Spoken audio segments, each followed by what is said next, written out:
Ничто в этой жизни не вечно. Не верю я в слово «судьба», но все же встречаются встречи, которых не ждешь никогда. Бегут по дорогам железным, разводят людей поезда.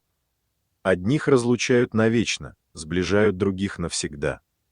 И как повелось по старинке, те встречи, что спать не дают, под ропот колес неустанных, почтовым романом зовут.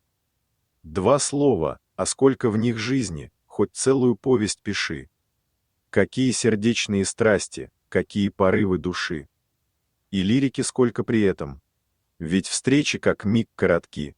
И, может быть, свяжут те рельсы, две жизни, два разных пути.